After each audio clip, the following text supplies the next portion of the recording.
Hoy es martes 9 de diciembre de 2025 y estas son las noticias.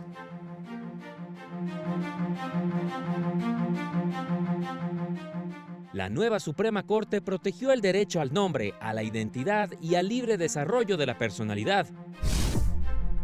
Suplantan identidad de ministras y ministros de la nueva Suprema Corte en redes sociales, piden dinero a través de perfiles falsos. Cumple la nueva Corte primeros 100 días de garantizar acceso a la justicia. En un hecho inédito para la Corte, juzgadores federales y autoridades comunitarias dialogan en torno a la justicia.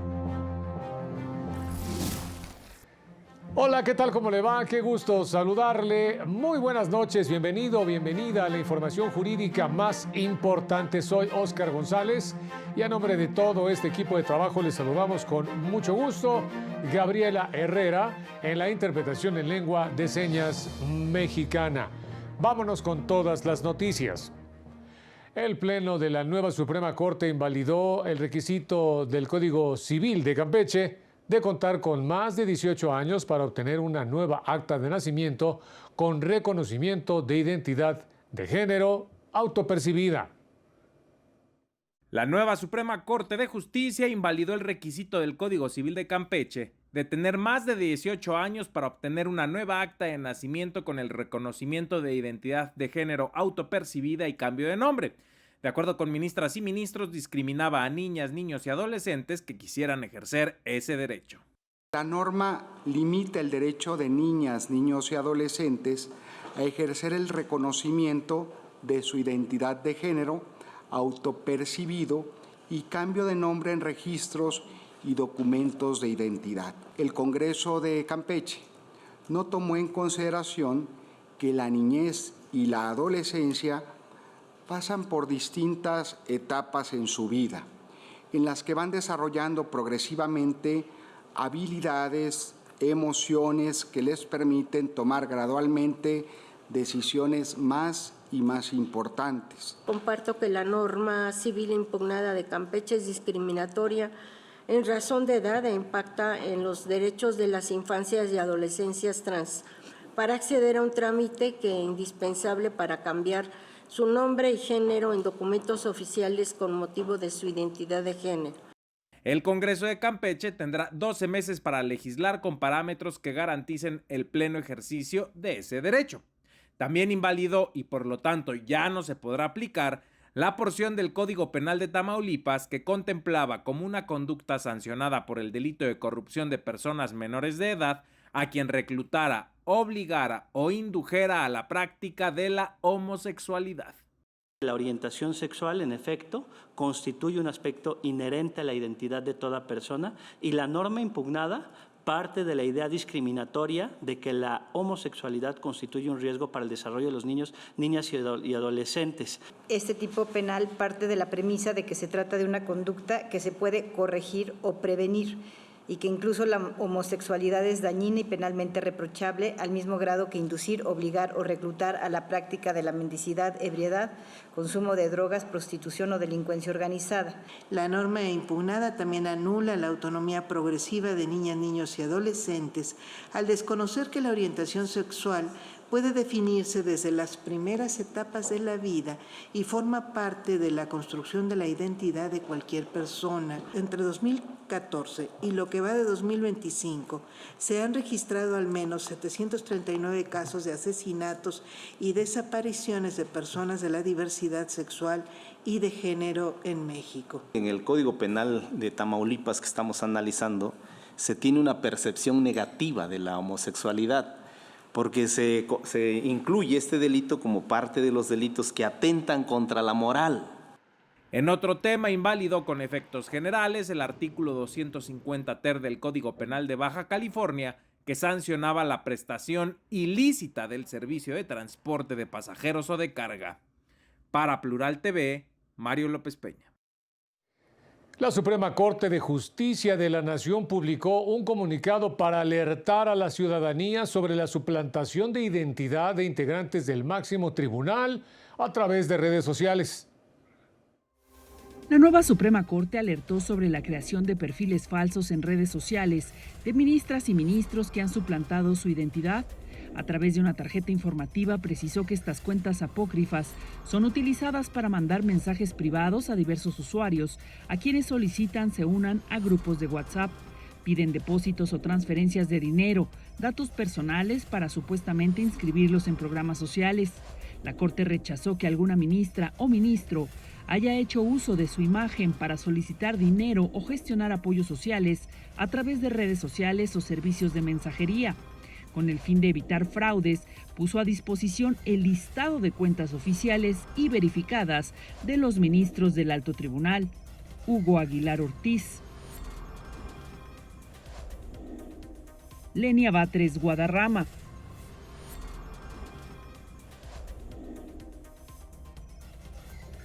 Yasmín Esquivel Moza,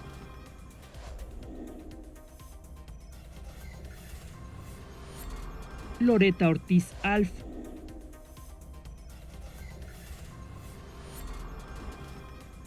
María Estela Ríos González,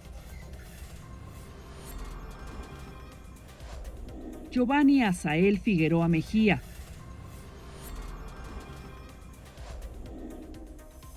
Irving Espinosa Betanzo,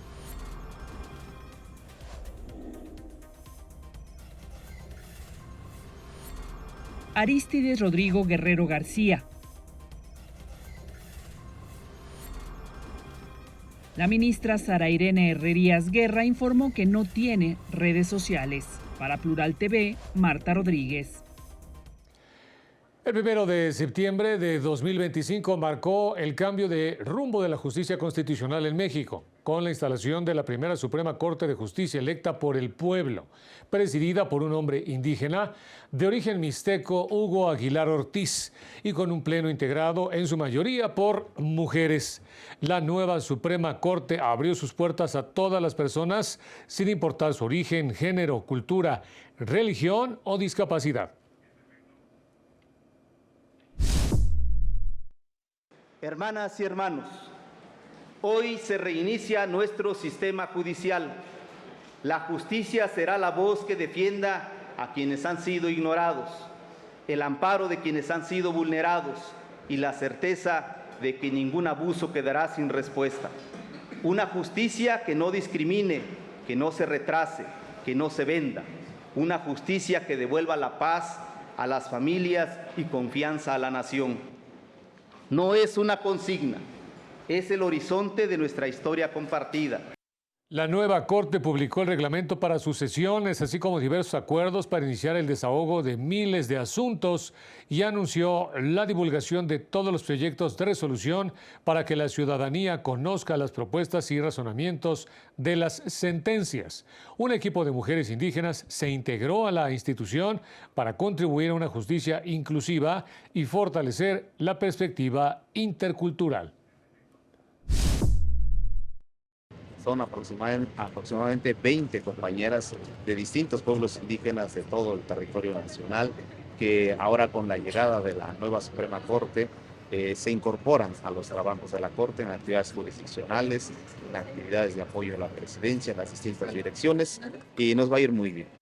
Ante peticiones de grupos de personas con discapacidad para ser escuchados, se llevó a cabo la primera audiencia pública y en su política de puertas abiertas, ministras y ministros recibieron, entre otros, a grupos de personas jubiladas del Seguro Social, maestras y maestros jubilados de Chiapas, trabajadores de repartición de alimentos de plataformas digitales de la Ciudad de México y también a parteras tradicionales. Que la justicia vaya a las comunidades indígenas por muchos años invisibilizadas permitirá recuperar la confianza que debe existir en la justicia ordinaria, afirmó Marcelino Nicolás Sánchez, director de Justicia Intercultural, en entrevista para Plural TV.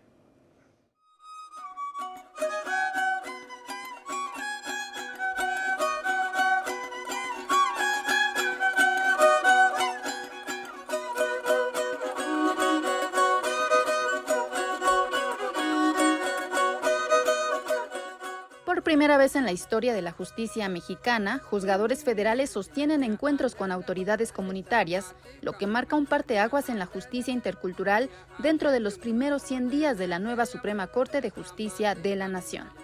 Así lo indicó en entrevista para Plural TV el director de Justicia Intercultural de la Corte, Marcelino Nicolás Sánchez.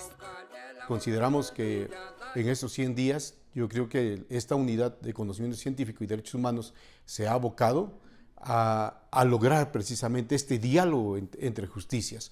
Se han hecho dos eventos. El primero fue en San Pablo Macuiltianguis, en el estado de Oaxaca.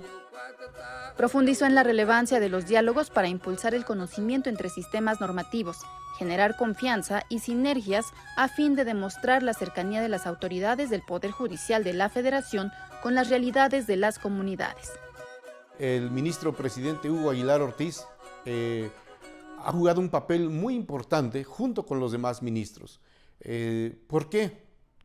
Porque vemos nosotros que vamos a territorio, porque yo creo que ese es uno de los ejes, que la justicia vaya a las comunidades, que las comunidades indígenas que por muchos años han estado invisibilizadas puedan conocer, puedan tener de cerca a los jueces, a los magistrados y a los ministros, puedan recuperar esa confianza que debe de existir en la justicia ordinaria.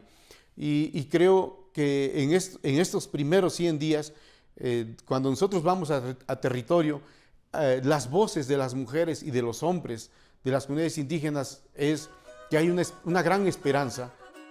El director de Justicia Intercultural, Marcelino Nicolás Sánchez, agregó que una de las rutas de trabajo a futuro implicará la actualización del protocolo para juzgar con perspectiva intercultural con base en los aportes recabados de los encuentros con las autoridades comunitarias en sus territorios.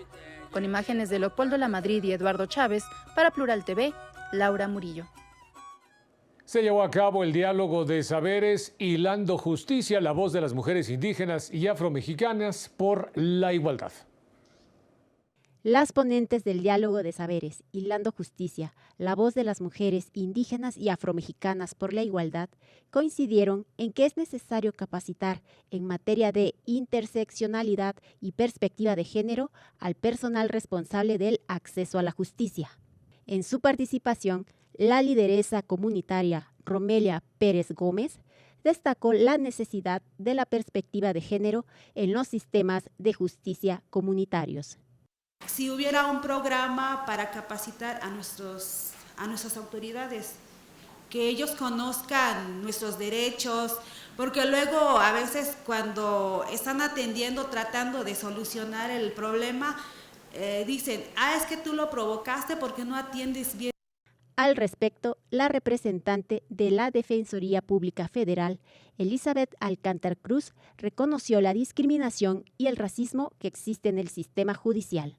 Pues de los retos que continuamos nosotros enfrentando es la discriminación y prejuicio institucional. ¿Cómo impactan los sesgos y prejuicios culturales de los operadores del sistema de justicia? Influyen de manera significativa en la valoración de pruebas, la credibilidad de las víctimas y la imposición de sentencias, introduciendo errores sistemáticos y menoscabando la imparcialidad que se espera del sistema judicial. En su turno, la directora general de Prevención, Atención y Seguimiento de Violencia de Género de la Suprema Corte de Justicia de la Nación, Cristina Solano Díaz, recordó que es necesario garantizar los derechos lingüísticos de las personas indígenas para también tener acceso a la justicia. De acuerdo a la Ley General de Derechos Lingüísticos, todas las personas tenemos derecho a hablar nuestra lengua originaria. En la misma Ley General de Derechos Lingüísticos podemos constatar que en México no hay una lengua oficial. Este diálogo de saberes tiene el objetivo de reconocer los derechos de las mujeres indígenas y afromexicanas y visibilizar las interseccionalidades como la perspectiva de género, la identidad étnica y la pertinencia cultural.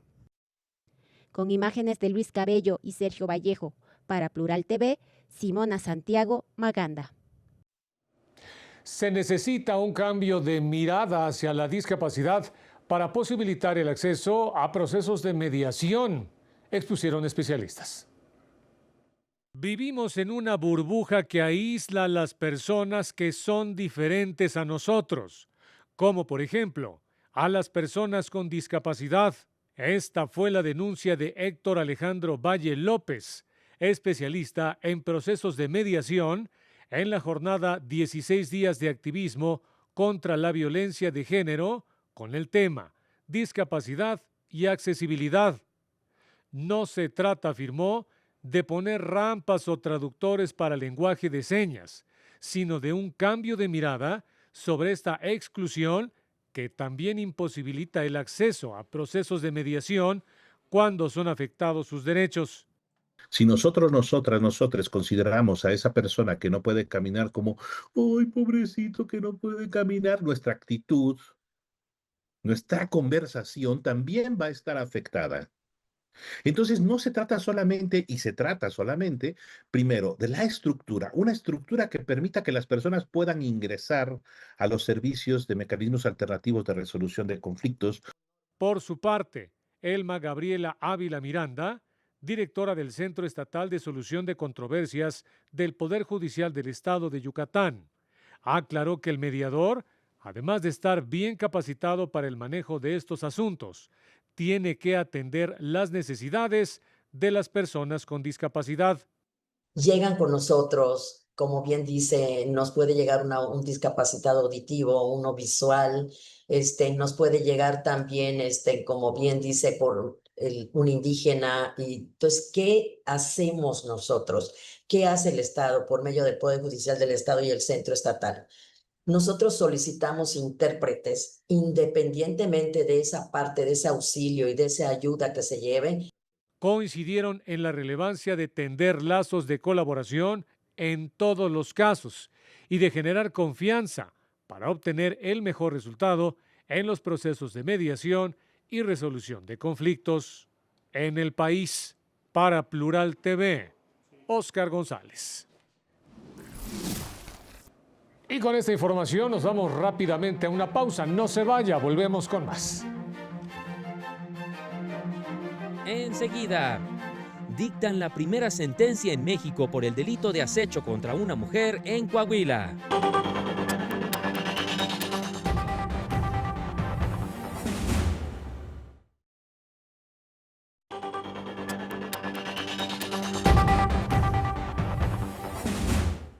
Así es, ya estamos de regreso. Vámonos con más. Habitantes de los pueblos Joco y Santa Cruz Atoyac expresaron su descontento por no sentirse representados por la Secretaría de Pueblos y Barrios Originarios y Comunidades Indígenas residentes en la Ciudad de México.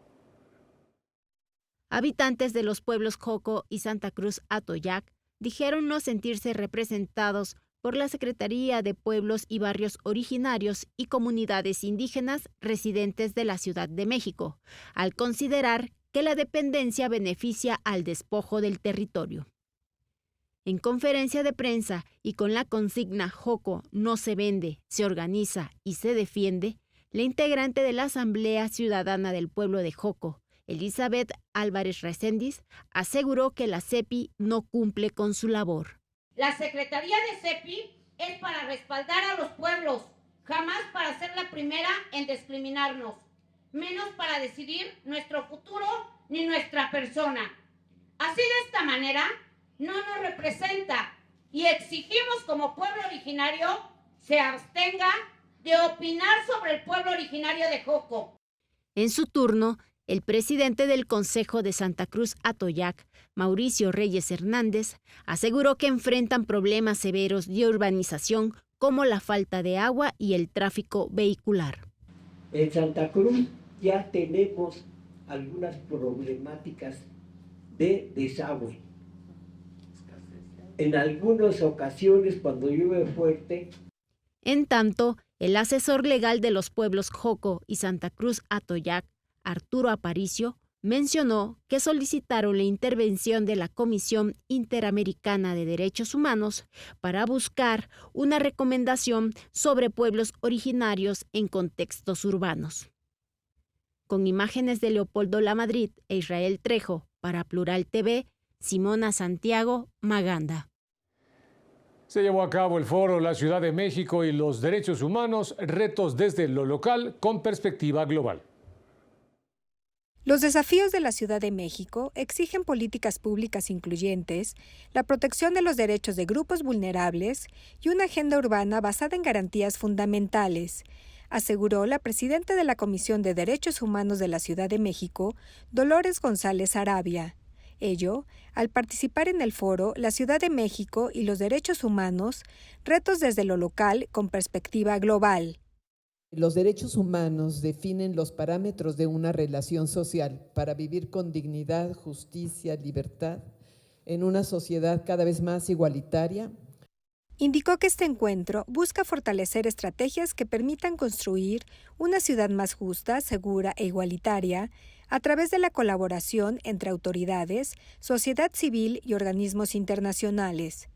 Señaló que entre los temas prioritarios se encuentran la salud mental de menores y adolescentes en entornos escolares, la situación de las personas que enfrentan la desaparición de un familiar, así como la violencia contra mujeres indígenas y poblaciones callejeras.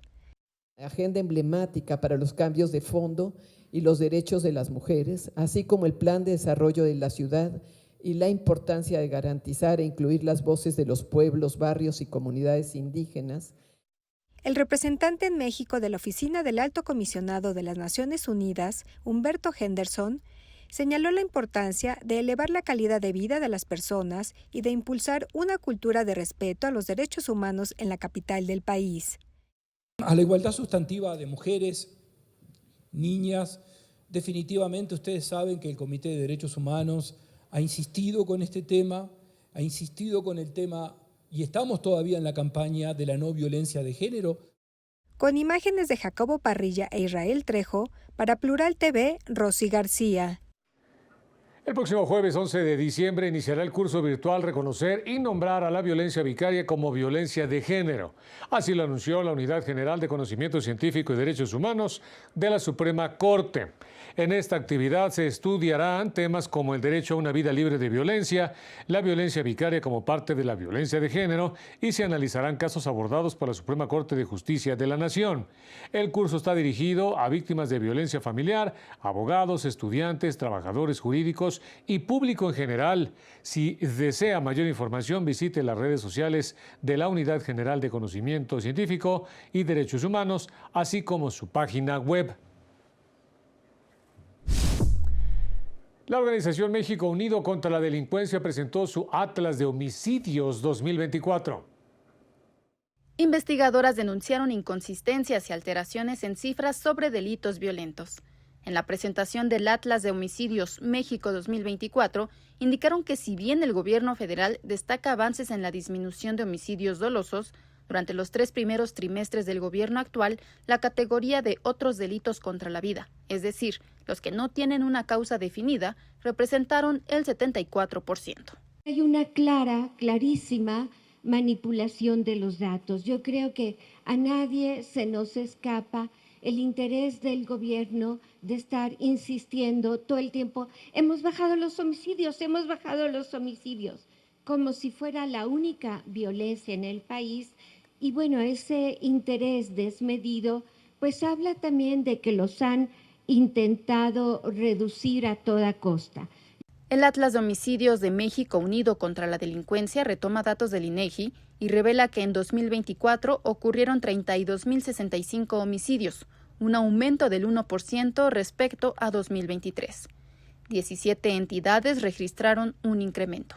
La violencia se concentra en Guanajuato, Estado de México, Chihuahua, Baja California y Jalisco. Y estos estados, fíjense nada más qué tremendo dato, concentran el 42% de todos los homicidios que ocurren en el país a nivel anual. La mayoría de las víctimas fueron hombres, 28.229, y 3.572 mujeres. Vemos cómo también la violencia letal se está concentrando en mujeres jóvenes, pero aquí un dato a resaltar, las mujeres, en el caso de las víctimas mujeres, las niñas y las adolescentes son 5 veces más asesinadas que sus pares hombres de la misma edad. Algo que también nos tiene que estar hablando de dinámicas importantísimas de violencia familiar. La vía pública es el espacio más frecuente, así como al interior de los hogares, y el uso de arma de fuego es más frecuente en la mayor cantidad de asesinatos en el país. En su análisis de 2018 a diciembre de 2024, reportaron 241.967 víctimas de homicidio doloso a nivel nacional. En estos 7 años, el promedio anual de víctimas diarias disminuyó, pasando de 100 en 2018 a 88 en 2024, mientras que en ese mismo periodo el conjunto de muertes violentas acumularon 583.965. Con imágenes de Leopoldo Lamadrid y Eduardo Chávez, para Plural TV, Laura Murillo. Y en Coahuila se dictó la primera sentencia por el delito de acecho. Así lo destacó este martes mediante sus redes sociales la jueza Elisa Salinas López. El caso específico, juzgado por la jueza Salinas, presentó distintas violencias cometidas por un hombre en contra de su expareja, una mujer que, en palabras de la integrante del Poder Judicial Estatal, evitó convertirse en una estadística más de feminicidio. La sentencia, más allá de su efecto jurídico, tiene un profundo significado social, enfatizó la impartidora de justicia, quien resaltó que una acción jurídica de tal envergadura busca proteger la vida, la libertad y la tranquilidad de las personas antes de que la violencia escale a daños irreparables. La presidenta Claudia Sheinbaum confió en alcanzar un acuerdo con los Estados Unidos en relación con la entrega de agua, luego de que el presidente Donald Trump amenazara con imponer un arancel de 5% si nuestro país no cumple con los volúmenes establecidos. Explicó que México enfrenta 2 limitaciones para incrementar el envío de agua: las necesidades internas protegidas por el derecho humano al agua y la capacidad física del ducto que conduce hacia, precisamente líquido, hacia el río Bravo. La voluntad nuestra siempre en la defensa de nuestros, de el derecho humano al agua y también del uso agrícola, y también buscando el beneficio para los agricultores de Estados Unidos y de las comunidades de Estados Unidos. Y hasta 400 niños inmigrantes fueron detenidos por más tiempo del límite recomendado, reconoció el Servicio de Inmigración y Control de Aduanas de los Estados Unidos, mejor conocido como ICE, a través de un informe dado a conocer el lunes por la noche. Los abogados de los detenidos destacaron los prolongados tiempos que niñas, niños y adolescentes pasaron bajo custodia, comida contaminada, falta de atención médica y de asesoría legal, muchos de los cuales permanecieron en esas condiciones por periodos mayores a 5 meses. El uso de hoteles para la detención temporal está permitido por el Tribunal Federal solo por 72 horas. La jueza Dolly G. del Distrito Central de California tiene programada una audiencia la próxima semana donde podría decidir si el tribunal necesita o no intervenir en el caso. Ya para despedirnos, le anunciamos que a partir del 5 de enero próximo, Plural TV, canal de la nueva Suprema Corte, ampliará su oferta informativa. Se trata de 3 noticiarios diarios, uno matutino, otro vespertino y otro nocturno. Esté, por supuesto, pendiente de todos los detalles. Ya nos vamos, como siempre, muchas gracias por haber estado con nosotros. Soy Óscar González. Nos vemos en la próxima.